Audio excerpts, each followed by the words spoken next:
2 Timothy chapter 4 verses 1 to 8. Last chapter na to. Pero may second half pa tayo, no? Lord willing, next Sunday. Pero verse 1, I charge thee, therefore, before God and the Lord Jesus Christ, who shall judge the quick or the living? Who shall judge the living and the dead at his appearing and his kingdom?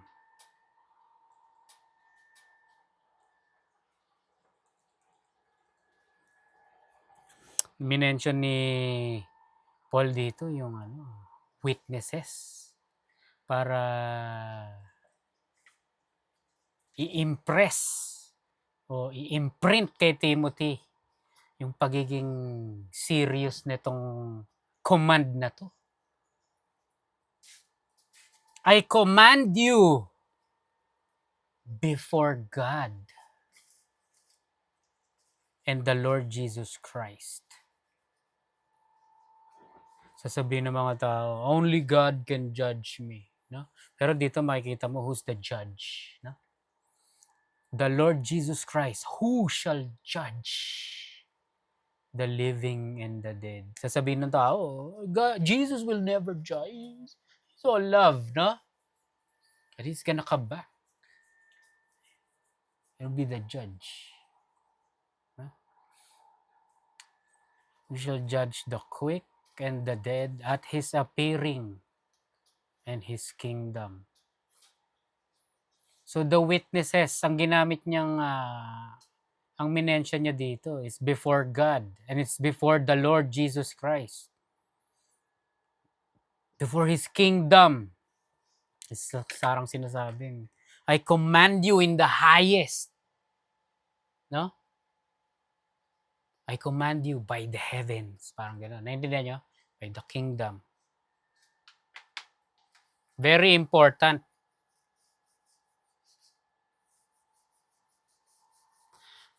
Pero yung sinabi dito, the Lord Jesus Christ who shall judge. The word judge, krino, means to separate, to pick out. This tells us yung one of the parables na sinasabi, yung nung gabi may nagtanim ng mga mga weed, mga tares dun sa wheat, amongst the wheat, no? Sabi ng mga angels, bunutin na natin, no? I-separate natin.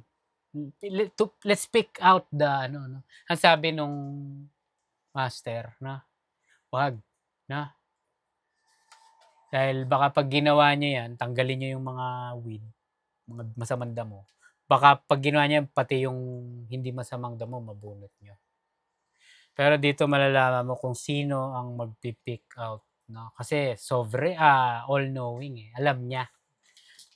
Dito masasabi mo dun, yung mga angel, they're just gonna go by their sight, their eyes. No? Magkamukha. Since magkamukha, baka magkamali kayo ng judgment nyo kung sinong mahiwalay. Naintindihan nyo?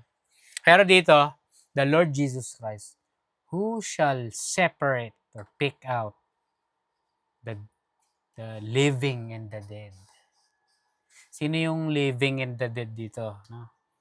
Ito yung believers who are spiritually alive. No? Who are quickened.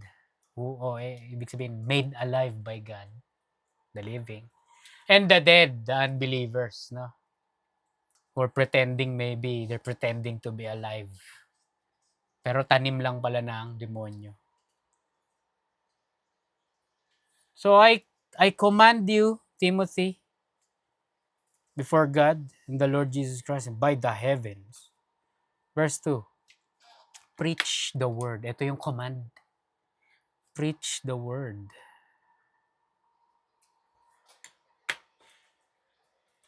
May t-shirt dati sa Christian Bible o bookstore, no? Yung nakalagay sa t-shirt, Keruso. Ewan ko natatandaan mo yun.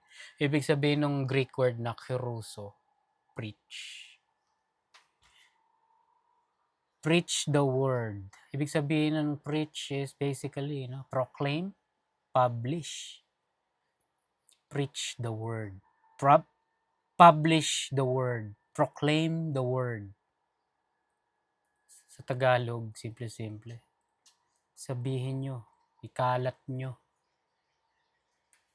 No? Ilathala nyo. Lalim na nun. In any way. Kunyari nagpa-publish yung mga tao ng advertisement, no? It comes in many form, yung advertisement.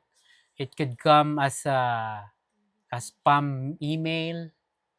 It could come as TV commercial, as a letter in your mailbox, as a nag-pop up sa feeds mo.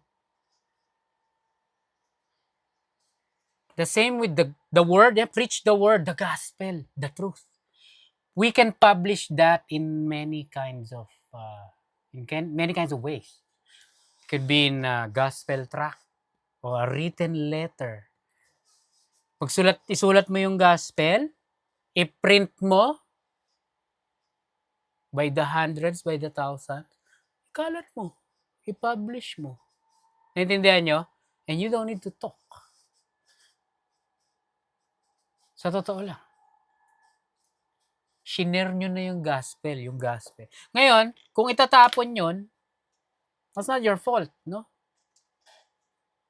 Pwede mo lang sabihin, nagsulat ka, tapos pinrint mo, sabihin mo, hey, I care about you. Maybe if you have time, maybe read this.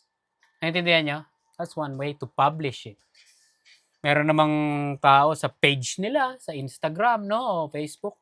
All they post is gospel-related posts. Naintindihan nyo? That's one way to publish, to proclaim. Pwede namang by word talaga. No? Pwede namang siguro mag-hire ka ng tao, bigyan mo ng gospel tract, bayaran mo $50, sabihin mo, kalat mo to. $50. That's one way. Naintindihan nyo kung busy ka? There's so many ways para i-publish o whatever, i-advertise yung gospel. Pero ang sinasabi ni Paul, I command you in the presence of God, the presence of our Lord, in the presence of the kingdom, publish the word, publish the gospel. Tell everybody, I don't care how, sign language, in Tagalog, in Japanese, in Korean, in whatever. Get the point across. Preach it. Naintindihan nyo? In any ways. I command you, be instant. Ready. Be ready. Pero ang ganda mas maganda yung instant na ginamit na translation. Instant. Without hesitation. Without any second thoughts. Instantly, pinreach, no? Ready. Be ready in season, out of season. So, sinasabi mong baga is all of the time. No? There's only, sabi nga ni Ray Comfort, I remember, there's only one time you should preach the gospel. In season and out of season. So, walang out of season. Even out of season, you have to preach. You have to be ready to preach that. So, it means all the time. No?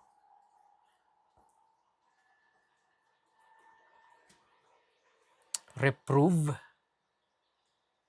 rebuke, exhort.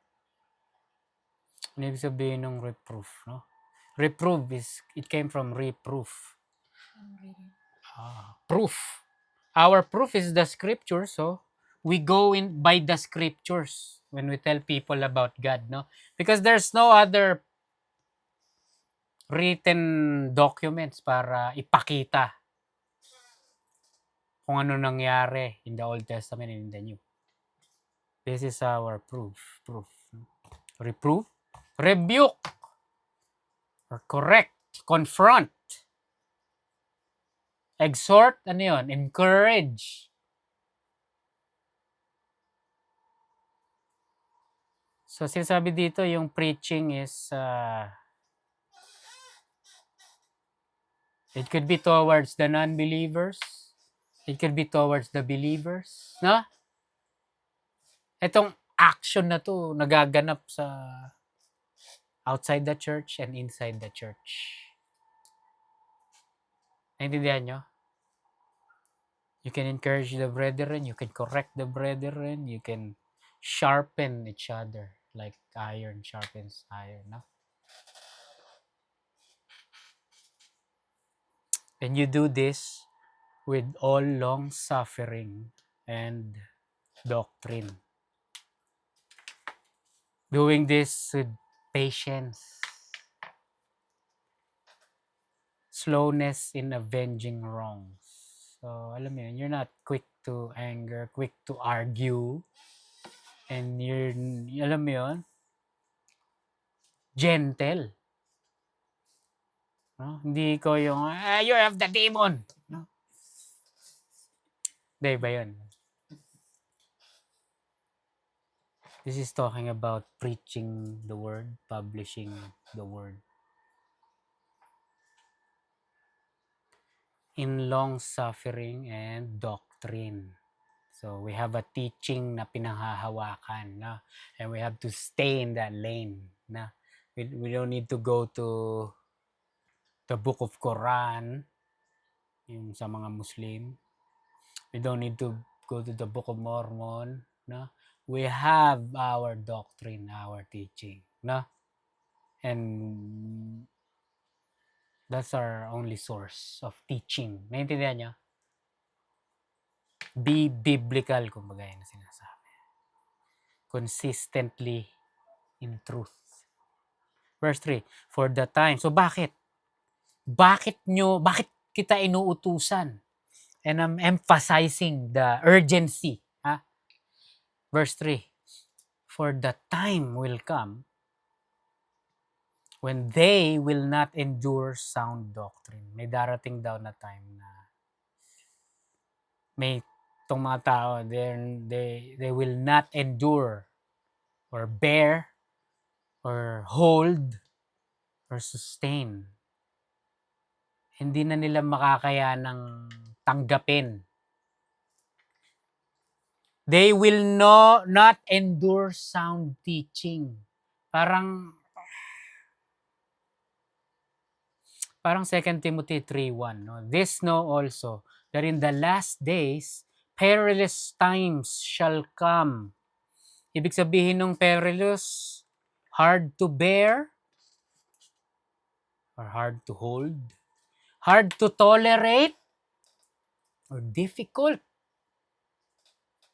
So connected yan. The time will come when they will not endure. It's gonna be hard for them to bear.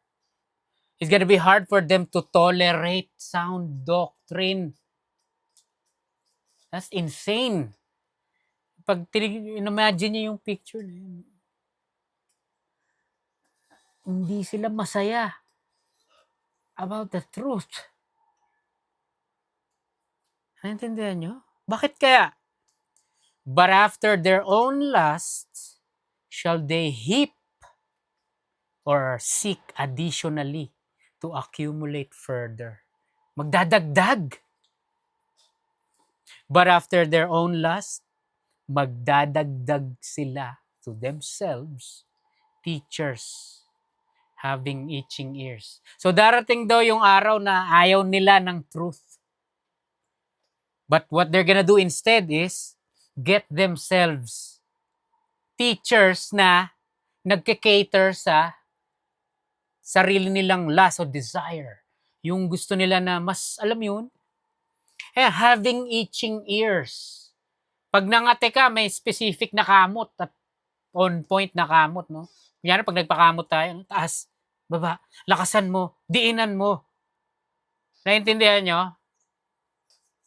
Having itching ears. Gusto ko ng teaching about how God is so rich that He would bless us with money. I want that kind of preaching. Naintindihan nyo? Gusto ko ng preaching na about telling me to do good works. Telling me to be a good person. I want to be motivated to do good. I want that kind of teacher. Naintindihan nyo? May specific na kate, may hinahanap na pangkamot. Naintindihan nyo? They shall heap to themselves teachers. Dahil yung teaching na the truth, for some reason to these people, it's hard for them to bear, to sustain, to hold. Naintindihan nyo? Verse 4, and they shall turn away their ears from the truth. Ayoko na. Ayoko yan. Grabe, no? Parang, how did this happen? Naintindihan nyo? Does that sound familiar? Mm-hmm. And they shall turn away their ears from the truth and shall be turned unto fables. So from the truth, I don't like this anymore. I'm gonna find something that is like, fictional, fables. Something like fantasy. Something more, alam mo yun, not boring. Naging boring na siguro sa kanila yung truth. Galatians 3:1. Oh, foolish Galatians, who had bewitched you, or who deceived you, that you should not obey the truth, before whose eyes Jesus Christ had been evidently set forth, crucified among you. Verse 3, are you so foolish, having begun in the Spirit? Are you now made perfect by the flesh? So from the spiritual, from the truth, they now, alam mo yun, nag-switch. Yung Galatians 3:1 is a rhetorical question. Paul is not saying, I don't know who deceived you. Who did this? Na? Paul had the idea. He knows who did that. Na? The devil. Na? Paul is not saying, oh my God, who did this? Naku po. Na? Aware si Paul kung ano nangyayari dito.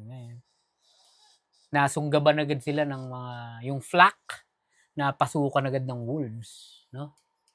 Pag naglalapa-lapa sila. 1 Timothy 1:4. Neither give heed to fables and endless genealogies, which minister questions rather than godly edifying, which is in faith. So do. Do not give heed, don't pay attention to fables and endless genealogies. Pero itong mga tao na to, they'll turn away their ears from the truth and shall be turned unto fables. Sa NLT ng 1 Timothy 1:4, don't let them waste their time in endless discussions of myths and spiritual pedigrees. These things only lead to meaningless speculations, which don't help people live a life of faith in God. It's got nothing to do with faith. Don't let them waste their time. What's that? Tayo rin, no? We're not gonna waste our time with non-biblical things. Verse 5, but watch thou in all things. Watch out in all things.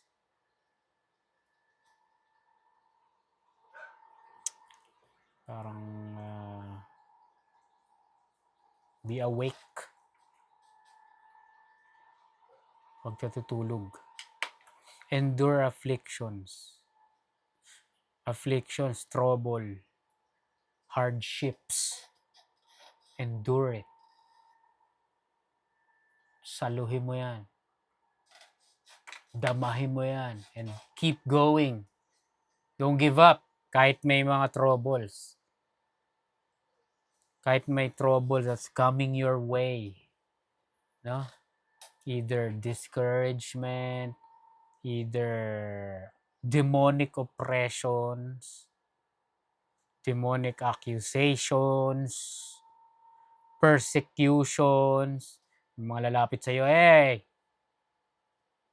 tigilan mo yung sinasabi mo dyan. No? You're bothering a lot of people.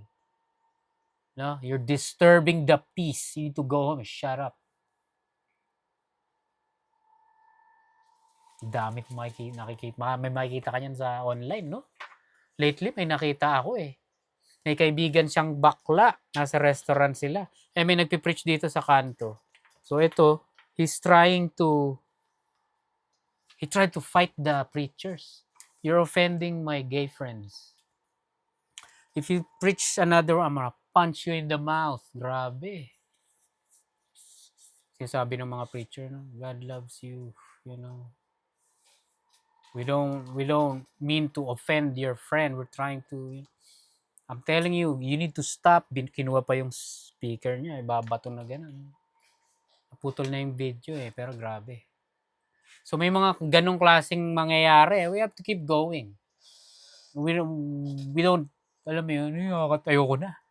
Kasi mamaya, maano na naman, madarag na naman ako pag ginawa ko to. No? Awayin ka. So, endure afflictions. Do the work of an evangelist. What's an evangelist? Someone who, the what? The gospel, the good news. An evangelist is someone who preach. Grabe, no? Sinabi mo na ngayon sa umpisa Iniba mo lang Ayan, no? Verse 2, preach the word. Preach the gospel. So, bigla sinabi dito, do the work of an evangelist. It's like saying, preach the gospel na naman, no? The work of an evangelist is they go wherever and preach the gospel. Make full proof of thy ministry. Basically, every Christian's ministry is to preach the word. Our ministry is to preach the gospel to non-believers, even to believers, to reinforce their belief, to reinforce their understanding. Naintindihan nyo? That's our... make full proof of your ministry. Make full proof. Ibig sabihin, to carry through to the end. Accomplish. To fulfill the ministry in every part. So, yung tayo din niya, ganyan din tayo. Hindi tayo one time, no? Magre-retire na tayo. Kunyari, nag-asawa na ako, no? Hindi na ako makakapag-preach, guys. I'm married. May trabaho na ako. I gotta focus on this. No? Make full proof. Kapag Christian ka, God is enlisting you. You're hired. You're a hired man. You're a hired servant to share, to publish the gospel. Naintindihan nyo? Hindi pwedeng, sila lang yun. Ako, I'm like Moses. I can't speak. I don't know. No, we don't have excuse. Naintindihan nyo? May bibig ka. Sabi nga ni Lord kay Moses, sino nagbigay ng bibig sa'yo? It's not I, the Lord. Di ba?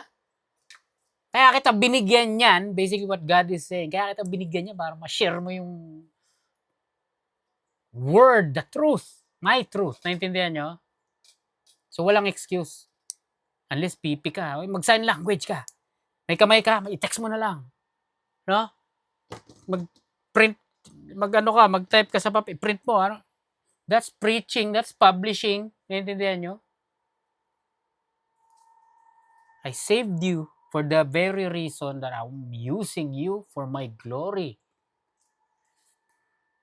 Make full proof, no? Kung ano yung sinimulan ko sa iyo, tapusin mo yan. You and me, tatapusin natin to the end. Kaya nga dito makikita natin yung end ni Paul, no? Sa verse 6. For I am now ready to be offered, and the time of my departure. For the time of my departure is at hand. So, to be offered at saka time of my departure is a metaphor for death. Mamamatay na siya. Inaccept na ni Paul yung inevitability ng kanyang death. Kahit malayo pa, no? Kahit matagal pa siya mamamatay. Mamamatay na siya. So, ang sinasabi niya dito connected sa verse 5. Sabi niya sa verse 7, ayan, no? I have fought a good fight. I have finished my race or my course. I have kept the faith from the beginning to the end. So, yun yung sinasabi niya sa verse 5. Make full proof. Tapusin mo. Gaya ng way na pagtapos ko. Naintindihan niyo?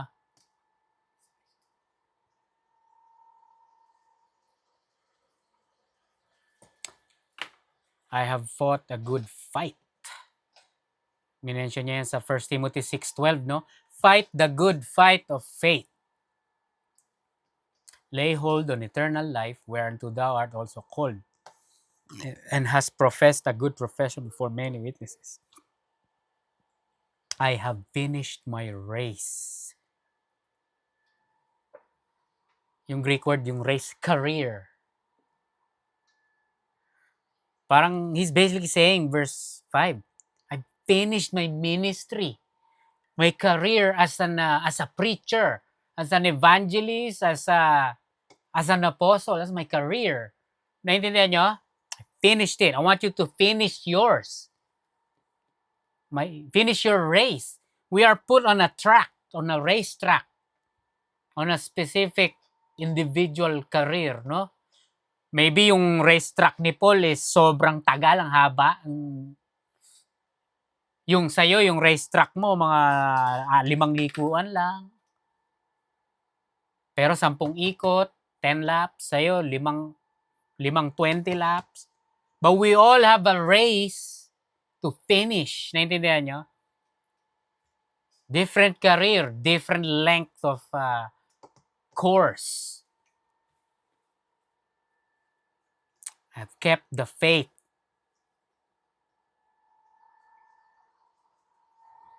Minaintain niya na yung doctrine ng faith, no? Faith alone. It's what matters in salvation. I have kept the faith. Hindi niya sinabi, I've kept the faith and works. O hindi niya sinabi, I've kept the works, guys. Ha? I've maintained the good works. I've kept the faith. Awesome. Pero pansinin niyo yung reference ni Paul about fighting and race. Understandable to sa mga readers niya in their time kasi nandun yung sa Greece in that era, yung athletic games. Yun ang mainit eh. He's trying to relate to the people. Meron silang Olympic or Isthmian Games. Were famous throughout the Roman world. So, using the analogy, no? The mentions of this kind of sports, Maintindihan agad siya ng mga audience niya dito. Naintindihan niyo? Verse 8. Henceforth, there is laid up for me a crown of righteousness. Reference na naman about yung mga Olympics, no? About competition na may reward. So, henceforth, there is laid up for me a crown of righteousness, which the Lord, the righteous judge, shall give me at that day. And not to me only, but unto all them also that love His appearing. So itong crown of righteousness, ang tinatawag, matatanggap daw to galing kay Lord. Nino? No. Them that love His appearing. Sino yun? What's that mean? Yung mga taong nag-a-anticipate ng pagdating niya. Nag-aabang, nagpe-prepare, no? May matatanggap kang crown of righteousness. So bakit niya ginamit yung word na crown? Dalawang klaseng crown ang Greek word. Dalawang klase. May crown na diadem. Yun yung gold, no? Matigas. Gawa sa maybe silver or plated ng gold or made of pure gold na may mga, yung diadem, mga bato. No? May mga jade, ruby, sapphire, diadem. Those are for the kings, no? For the princess. Pero yung crown dito, Stephanos. It's a wreath. Alam niyo yung wreath? Ito yung reward kapag nagko-compete sila. Bibigyan ka niya. Yan, no? Yung mga athlete nun. Kung sino yung nagsusuot niyan, no? Nanalo, winner. Dito sa panahon natin, bibigyan ka, kunyari sa NBA, no? Bibigyan ka ng championship ring. Ayan, no? Then they have a wreath. Teka natin. Para sa mga hindi nakakaalam. So, a wreath, the Stephanos, the branches of sacred, it's made of branches of a sacred wild olive tree. Hindi lang siya basta-basta made from olive trees. Olive branch. Titawag nilang sacred kasi ito daw yung olive tree na tumubo near the temple of Zeus at Olympia. Yung Olympia is northwest ng island Crete. Yung Crete, tandaan nyo yung Crete, birthplace ni Zeus. So ito yung Crete, northwest, nandito yung Olympia. Yung Olympia, doon sila nagtayo ng temple ni Zeus. May tumubo dito, o whatever. Paano tumubo yun? Tinaniman ba nila ng olive tree? Yung mga wreath noon, tinatrato nila being sacred. Yun ang ginagawa nilang Stephanos, yung crown, wreath. Yun yung nagiging reward kung sino yung mananalo. Nag-check ako, si Emperor Nero, sumali daw sa ganito. Ewan ko kung pinagbigyan nila. 1,800 daw ang crown na napanalunan niya. Tingin ko natatakot lang yung mga tao sa kanya. No? Ayun na si Nero. Bigay mo ng victory sa kanya. Iga, 1,800. Can you believe that? Kung si Kobe may 6 rings, si Kobe may 5, si Jordan may 6. Sino yung sa Celtics may 11. Robert Horry may 7. Si Emperor Nero na demonyo may 1,800. That must be rigged. No? Bias. Kasi powerful emperor yun. Papatayin ka na pag naintindihan nyo. In a way, weird. So, is this gonna be a literal crown para sa atin or Paul is just talking a reward? Pero anyway, sa Bible, sa New Testament especially, may 5 crown na minention. There's 5 crowns. Sa 2 Corinthians 5:10, there's gonna be a judgment seat of Christ na tinatawag. Yung judgment, the Greek word is bema. The bema seat of Christ. There's gonna be an award ceremony. There's gonna be like a ceremonial platform. Makikita mo yun kasi yung paggamit nga ni Paul ng analogy about the games, about their Olympics. Ito yung mga ano niya, reference. And he's saying sa pagdating mo doon, there's gonna be an award ceremony din sa heaven. No? 2 Corinthians 5:10, for we must all appear before the judgment seat of Christ, that everyone may receive the things done in his body according to that he had done, whether it be good or bad. So, i-assess kung anong reward. Alam na yung wala ng assessment, no? Whatever the reward is gonna be based on what you did here in your body here sa earth, in your lifetime here on earth, whether it be good or bad. So, this is not talking about salvation. Dahil yung salvation, it's not received as a reward, no? Because nobody is worthy to receive salvation, to receive eternal life. Nobody is worthy. Naintindihan nyo? We're only gonna get eternal life because of the Lord Jesus Christ. Ngayon, if you got that already, pupunta ka sa heaven, may awarding doon kasi kaya tayo kinokomandan dito na preach the gospel. Be rich in good works, no? Shine your light so others can see your good works. It's profitable for men, no? Based on that, pagdating mo doon, merong awarding. For example, no?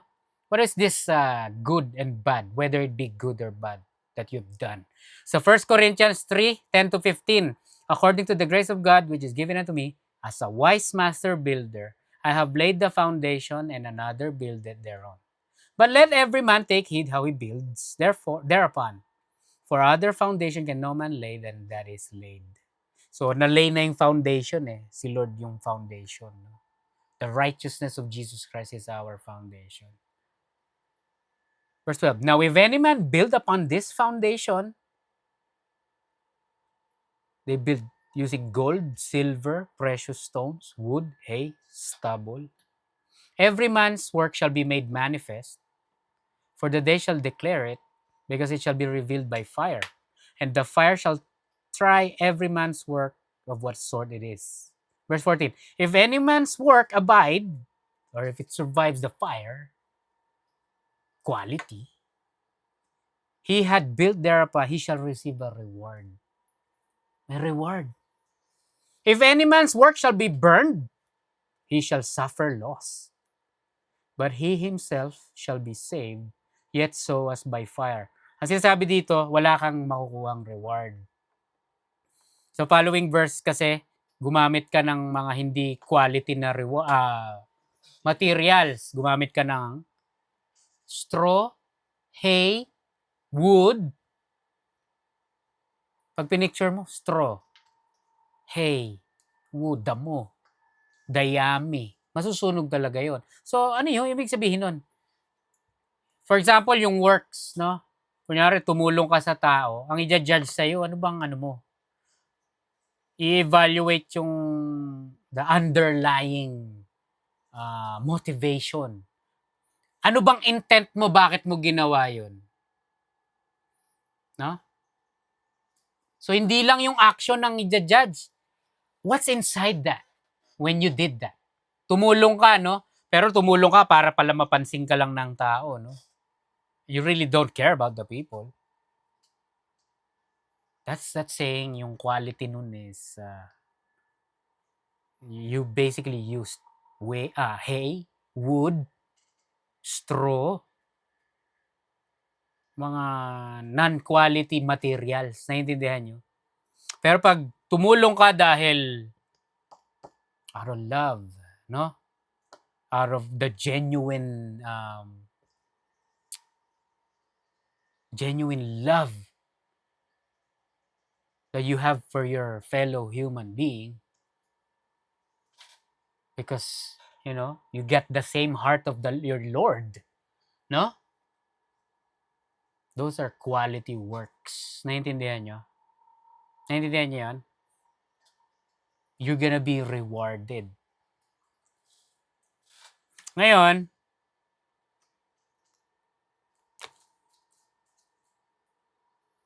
merong 5 nga na crown. Number 1, na-mention na ni Paul, is the crown of righteousness. Unto them also that love His appearing. So, yung tong crown of righteousness, matatanggap to ng mga tao, mga believer na ina-anticipate yung pagdating ni Lord. They looking forward. And then while they are anticipating, they are preparing, they're doing everything, no? Anytime they expect the appearing of their master, no? Kumbaga parang sumisilip sa bintana. Gusto ni Lord, gusto niya pag dumating si Lord, they're doing the works, no? They don't want to be found out sleeping.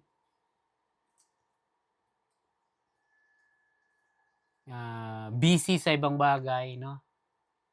They're gonna receive the crown of righteousness. Meron naman tinatawag sa the incorruptible crown. Sa 1 Corinthians 9:24-25.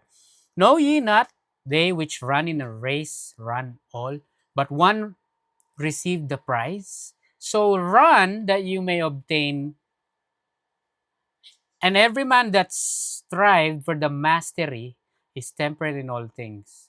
Now they do it to obtain a corruptible crown. But we do it for an incorruptible crown. Sinabi ni Paul to again sa Corinth. Nasa Corinthians, no? Doon naman nagaganap yung, kung may Olympian Games, may tinatawag silang Isthmian Games. Kung yung isa is tungkol kay their false god Zeus, dito is about to honor the false god Poseidon. The sea god, si Poseidon, no? Yung mukhang shokoy na may, alam mo parang merman, no? Half man, half fish, tapos may trident. Si Poseidon. Isthmian Games. So, familiar din sila, minimension naman ni Paul yung awarding dito sa Corinth, mentioning crowns. So, para daw makasali sa mga competition, hindi ka basta-basta pwedeng sumali. Meron daw 10 months of training, strict diet. For 10 months, you have to abstain from pleasures. There's extreme discipline involved.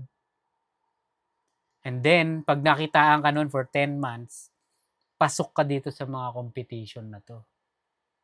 Ngayon, sino daw makakakuha nitong incorruptible crown? And these are for those who persevere and those who discipline themselves. Strictly na pinanghahawakan lahat ng, they want everything on point, no? Yung kanilang walk of faith, no? Disciplined. Sabi ni Lord, no? Ni Paul, bodily exercise profits little, but the spiritual is a discipline. Bodily exercise is a bodily training, no? Spiritual training, discipline. You get the incorruptible crown.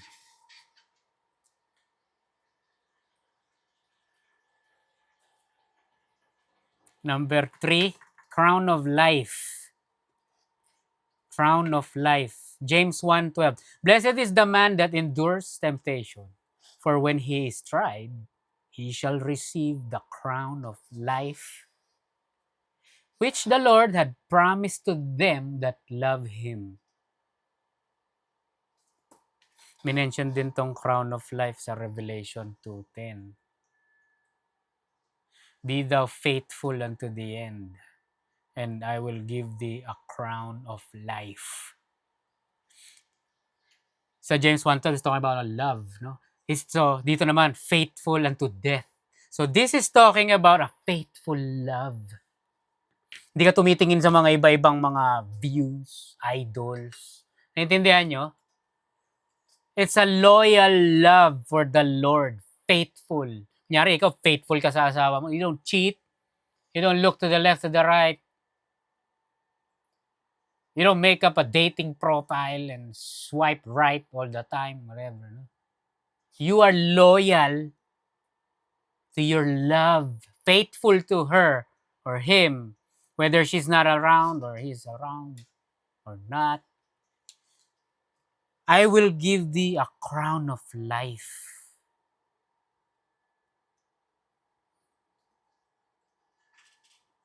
Sinulat niya sa history. Merong narinig niya yan, si Polycarp.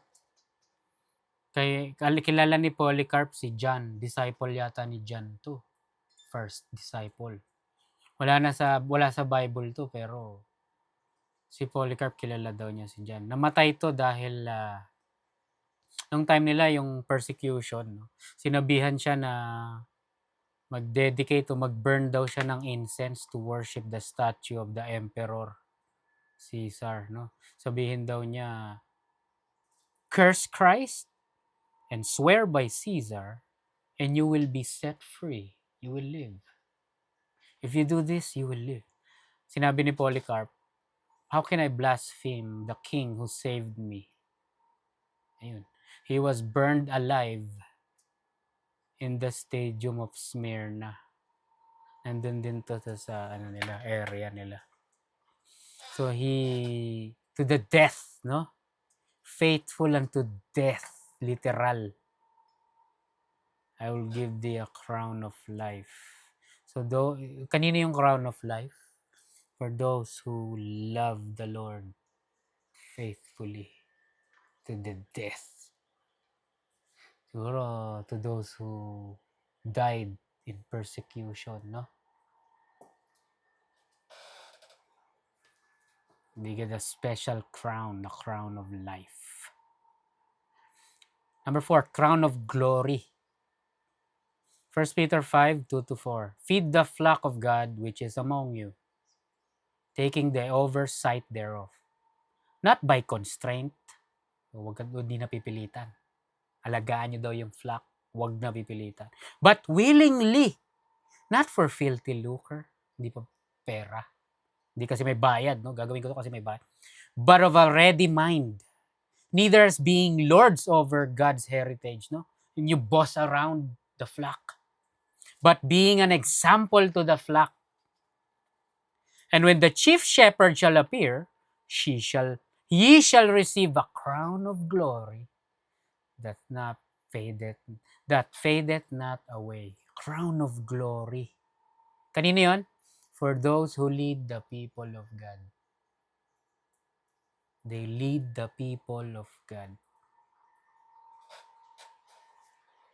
They lead them, no? They point them to the Lord. They help them to keep your focus on the Lord. Faith in the Lord. Naintindihan nyo? Faith. Naintindihan nyo yung lead? The picture of a leader. Naintindihan nyo? Kunyari yung game ko. No? Oregon Trail. No? May leader dun eh. Sinusundan ng tatlo. Siya yung nagde-decide saan tayo, kanang kaliwa. They follow the leader para makarating. So itong crown of glory for those who lead the people to God, to the Lord. Number 5, crown of rejoicing. 1 Thessalonians 2:19-20. For what is our hope or joy or crown of rejoicing? Are not even you in the presence of our Lord Jesus Christ that is coming? For you are our glory and joy. Philippians 4:1. Therefore, my brethren, dearly beloved and longed for, my joy and crown. So stand fast in the Lord, my dearly beloved. So, sino ngayon to? Ito yung, this is for those who turned many to Christ. Dito yung para sa mga, parang sinasabi sa Daniel 12:3. And they that be wise shall shine as the brightness of the firmament. And they that turn many to righteousness as the stars of forever and ever. They that turn many to righteousness. In a way, parang sa mga evangelist siya, no? Also preach the gospel.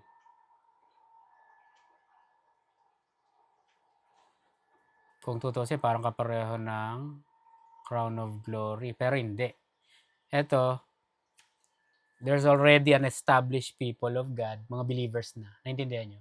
And you're leading them more and more hanggang makarating, na? To the end. Parang yung ginawa ni Paul. To get the crown of rejoice. Pero ito yung mga evangelist. Believe in the Lord Jesus Christ shall have eternal life. You do that, yeah, boom, crown of rejoicing. Ang dami na, no? Get the crown of rejoicing. Just as nung minention ko nga kanina sino yun? Si Emperor Nero, daming crown. Same with the belief, we can do the same.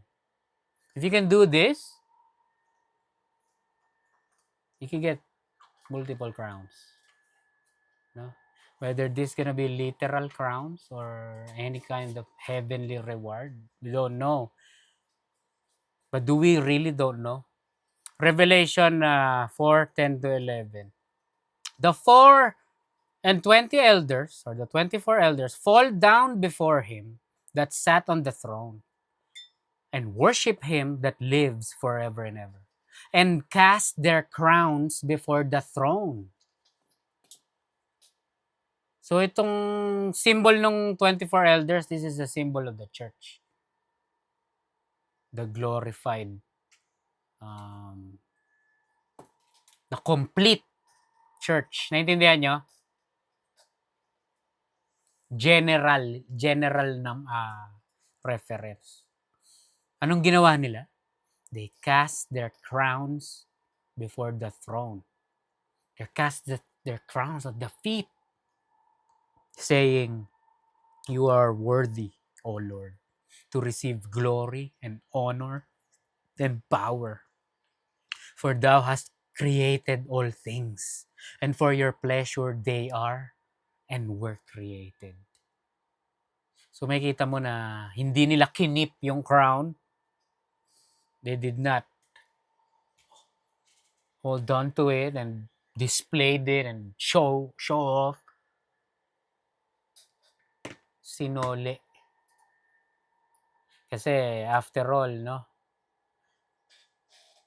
It's only by God's grace bakit natin nagawa yun, no?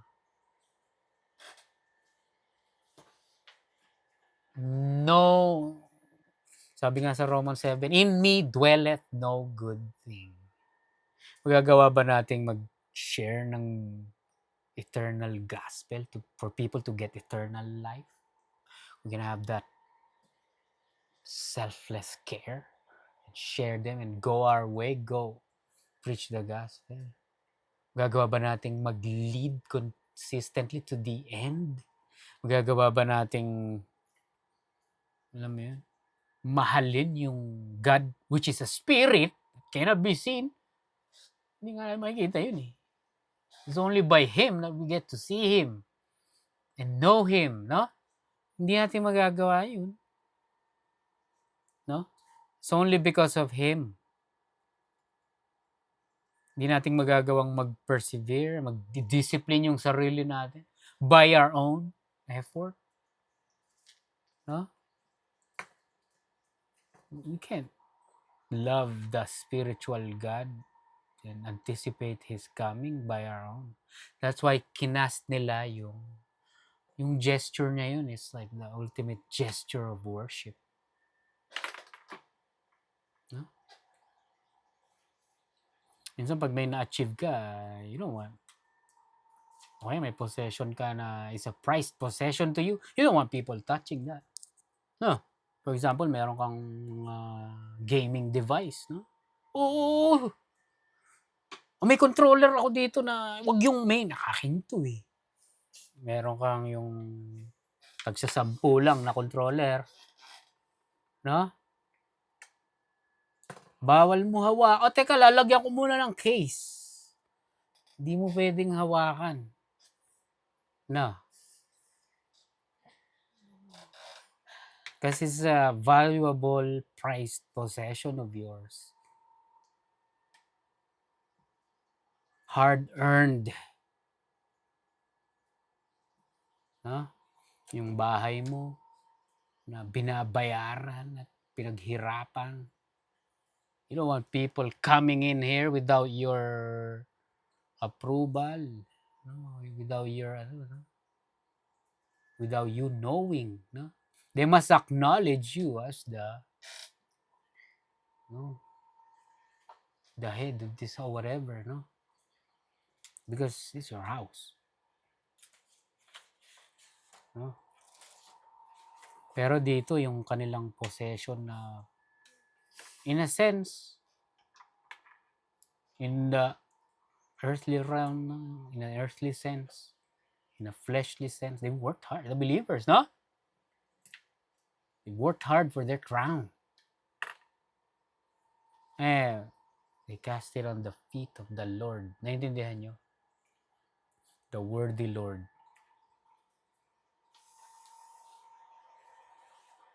Yan sasabi niya kay Timothy at the same time. Do this. I command you to do this. But I'm also letting you know. There's gonna be a reward. There's gonna be a reward. This is for nothing. This is not for nothing. No? May motivation. Naintindihan nyo? We don't wanna be, in a way, you don't wanna be empty-handed. Huh? If you're working here on earth to get your earthly rewards for yourself, you think you've earned it, di ba? You're striving, you're working for the wrong rewards. No? Sabi nga sa Bible, lay not up for yourselves treasures on earth where moth, rust, thief can steal, no? Moth to destroy and eat. But lay up for yourselves treasures in heaven, where moth won't eat, destroy, or thief won't steal, no? It's secured. Dun daw dapat ang natin. We work for that. Naintindihan nyo? Can you imagine wala kang mailalagay na you can't do the highest gesture of worship kasi wala kang crown. Can you imagine? Mga fellow believers to, no? And they got their crown, no? Lord. Tapos ikaw wala kang ginawa. Ay, awkward. Can you imagine? Isa ka lang doon, lahat. Ano sabi nila, no? Worthy. Grabe, they worshiping. Thou art worthy, O Lord, to receive glory and honor and power. For thou hast you created all things. For your pleasure they are and were created. Hey, Lord, the crown. Binibigay nila. Is that familiar? Punta tayo sa Luke 19.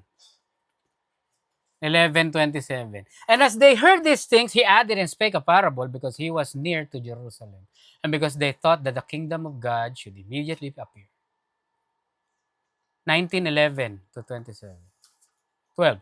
He said, therefore, a certain nobleman went into a far country to receive for himself a kingdom and to return. And he called his 10 servants and delivered them 10 pounds and said unto them, occupy till I come. But his citizens hated him and sent a message after him, saying, we will not have this man to reign over us. And it came to pass that when he was returned, having received the kingdom, then he commanded these servants to be called unto him, to whom he had given the money, that he might know how much every man had gained by trading. Then came the first, saying, Lord, thy pound had gained 10 pounds. Nakita niyo yung picture? Sinole. Is that same as the revelation kanina? Ha? Oh Lord, ito na yung bigay mo. Thy pound had gained 10 pounds. 17. And he said unto him, well, thou good servant, because thou hast been faithful in very little, have thou authority over 10 cities. 18. And the second came, saying, Lord, thy pound had gained 5 pounds. And he said likewise to him, be thou also over 5 cities. May reward. 20. And another came, saying, Lord, behold, here is thy pound, which I have kept, laid up in a napkin. For I feared thee, because thou art an austere man. Thou takest up that thou layest not down, and reapest thou didst not sow. And he said unto him, out of thy own mouth will I judge thee, thou wicked servant. Thou knewest that I was an austere man, taking up that I laid not down, and reaping that I did not sow. Wherefore then gavest not thou my money into the bank, that at my coming I might have required mine own usury. And he said unto them that stood by, take from him the pound, and give it to him that had 10 pounds. And they said unto him, Lord, he had 10 pounds. For I say unto you, that unto every one which had shall be given, and for him that had not, even that he had shall be taken away from him. But those mine enemies which would not that I should reign over them, bring hither and slay them before me. Dang. Those mine enemies which would not that I should reign over them, bring him and slay them before me. That's a wild ending, ha. Pero nakikita niyo yung similarity nung binigyan sila eh. Ayan. The same way binigyan tayo ni Lord ng abilities, encouragement, ng drive. He gave us the faith, the measure of faith. Individually, He gave us a measure of faith. Iba-iba, no? And what do we do with that, no? Do we do the leading the people? Do we do the evangelism, preaching the gospel? Do we look forward? Did we prepare and did we discipline ourselves? Did we work out spiritually? Because that that doesn't profit little, no? Heavy gains pag spiritual workout. No? Anong ginawa natin dun sa binigay, no? Ngayon, pag ginawa natin, we're gonna receive a crown. May isosoli ngayon tayo. Lord, here's 10 pounds again. Naintindihan niyo? Nakikita niyo yung picture? Ngayon, oh my God. Meron daw ano ba yun? Walang crown. Kasi, oh Lord, ito na, binalot ko pa ng napkin, oh. Nasaan yung crown? Naintindihan nyo? He can't honor. He, that guy who doesn't have crown, he's not gonna be saying, "You are worthy, O Lord, to receive glory and honor and power. For you have created all things, and for your pleasure, they are and were created." Hindi mo masasabi yun. Nakatayo ka doon, wala kang...